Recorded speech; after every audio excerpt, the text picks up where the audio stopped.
কিন্তু আমার সেই পবিত্র জীবন আমি এখন তাকায় দেখি গুনাহের কারণে নাপাক। চোখ দুইটা বন্ধ করে তাকায় দেখলাম জীবনে এমনও গুনাহ করেছি যেই গুনার খবর আমার মা বাবায় জানলে লাথি মেরে তাড়ায় দিত। গুনাহের কারণে আমার হাত না পাক, আমার চোখ না পাক, আমার জিহ্বা না পাক, আমার অন্তর না পাক। গুনাহের কারণে আমার পা না পাক। আজকে এই গুনাহ যদি আমি যে অন্যায় করেছি, অন্যায় আমার ভাই করলে আমি ভাইকে তাড়ায় দিতাম। আমি যে অপরাধ করেছি, অপরাধ যদি আমার আপন কেউ করতো তাড়ায় দিতাম। আমার আল্লাহ বলেন, এরে বান্দা দেখ এত বড় বড় অন্যায় করেছে, আমি আল্লাহ পাক রব্বুল আলামিন ইচ্ছা করলে তোর পানি বন্ধ করে দিতে পারতাম, গুনাহের কারণে রাগ করে বাতাস বন্ধ করে দিতে পারতাম, সূর্যের আলো বন্ধ করে দিতে পারতাম। আমি আল্লাহ কেমন দয়াময় রহমান, আমি আল্লাহ তোর গুনাহের কারণে রাগ করে পানিও বন্ধ করি নাই, বাতাসও বন্ধ করি নাই, সূর্যের আলো বন্ধ করি নাই, বরং আমি আল্লাহ কত দয়ার মালিক। এরে সন্তান হাজারো অন্যায় করিয়া যখন মায়ের সামনে গিয়া চোখের পানি ছেড়ে কান্না করে, মা রাগ করিয়া দরজা আটকায় দিছে, সন্তানের সাথে আর কথা বলবে না, মায়ের সাথে সন্তান বেয়াদবি করেছে। সন্তান যখন বুঝতে পেরে দরজার কিনারায় গিয়া মা মা বলে চিল্লায়, মা বলে দরজা খুলবো না, ভেঙে যা। তখন সন্তান বিনা বিনা কান্না করে বলে, মা দরজা খুলো, আর অপরাধ করব না। এই কথা বলার পরে এমন কোন মা নাই যে দয়া না করিয়া দরজা খুলতে পারে না। সন্তানের কান্না এক পর্যায়ে মা দরজা খুলিয়া হাতটা বাড়ায় দিয়া কয়, আয় আর কাঁদিস না রে বাবা, আর কান্না করিস না, তোরে আমি মাফ করে দিলাম। আল্লাহ পাক বলেন, রে বান্দা ওই মায়ের থেকে আমি আল্লাহর মায়া কি কম? আমি আল্লাহর দেওয়া পানি, আমি আল্লাহর দেওয়া মাছ, আমি আল্লাহর দেওয়া বাতাস, আমি আল্লাহর দেওয়া সূর্যের আলো, আমি আল্লাহ তোরে নিঃশ্বাসটা বন্ধ করে দিলে তুই মরে যাবি। তোর ডানে বন্ধু মরে গেল এই করোনার পরিস্থিতিতে, কত বন্ধু বা হারায়া আজকে পাগলের মতো কান্না করে, কত সন্তান মা বাবা হারায়া কান্না করে। যেই বাবা এত আদর করে সন্তানের খোঁজ নিত, এমন একটা রাত্র নাই যেই রাত্রে বাবায় টেলিফোন করে সন্তানের খবর নেয় নাই। যত রাত্র হইতো টেলিফোন করে বলতো, বাবা খাইছুনি, খানা খেয়েছো, তাড়াতাড়ি ঘুমায় পর, শরীরের অবস্থাটা কেমন। ওই বাবা হারায়া কত সন্তান এতিমের মতো কান্না করে আর বলে, হুজুর আমার বাবা নাই। কত যুবক কান্না করে, আমার মা নাই।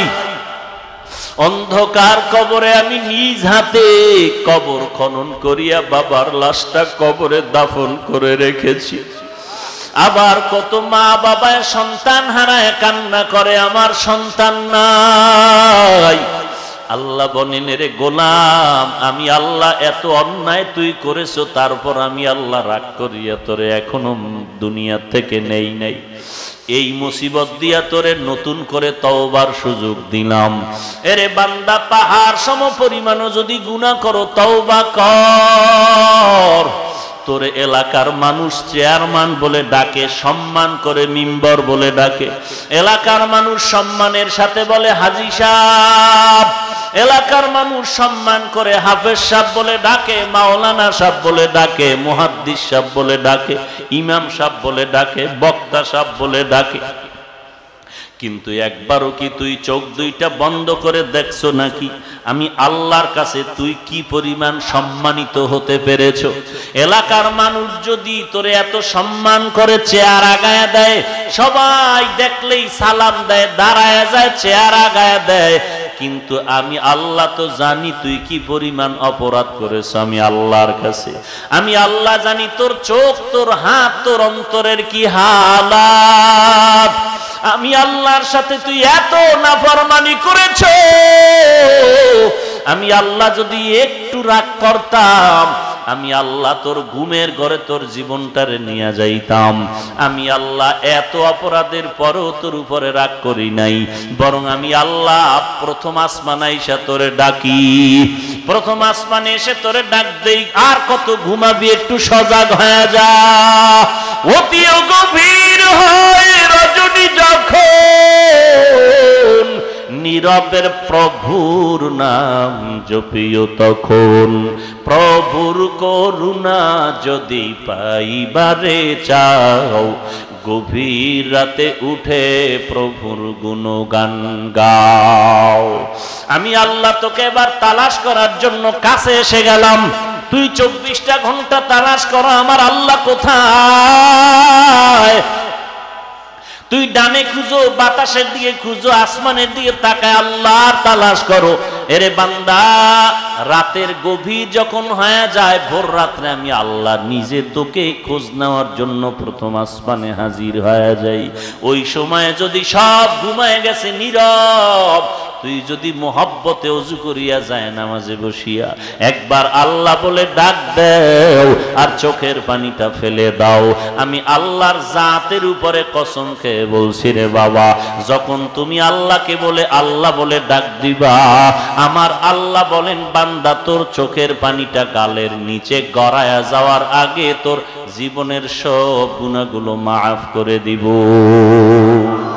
আয় বেরাদার দূরে বাসাজ ইয়ারে বদ, ইয়ারে বদ বদ তর বুয়াদাজ মারে বদ তন হাতরা বর যা জানাদ, ইয়ারে বদ বর জানে ইমানত জানাদ, ইয়ারে বদ আ রদ তোরা সোয়ে জাহিম, ইয়ারে নে কুগিরে তায়া বিনাইম। এত বড় বড় বড় বড় আমলওয়ালা ব্যক্তিরাও কান্নায় বিভোর। এমন একজন আল্লাহওয়ালা জমিনের মধ্যে পাবেন না যার জীবনে কান্না নাই, বরং জীবনের অধিকাংশ সময়টা শুধু কান্নার আওয়াজ। সাহাবায়ে কেরামদের মতো বড় আলেম, বড় বুজুর্গ, বড় আমলওয়ালা, বড় মুত্তাকি আর কেউ নাই। অথচ তাদের জিন্দেগিটা কান্নায় কান্নায় জীবনটা কাটায় দিলেন। সাহাবায়ে কেরাম নামাজে দাঁড়ায় দাঁড়ায় কান্না করতেছেন, সারা রাত নামাজে কাটায় দিয়েছেন। এরে নবীর উম্মতের দল, আমাদের মাযহাবের ইমাম আবু হানিফা রাহমাতুল্লাহ আলাইহি, এত বড় একজন বুজুর্গ মুসলমানদের ইমাম, এমন বড় দামি এমনি হতে পারে নাই।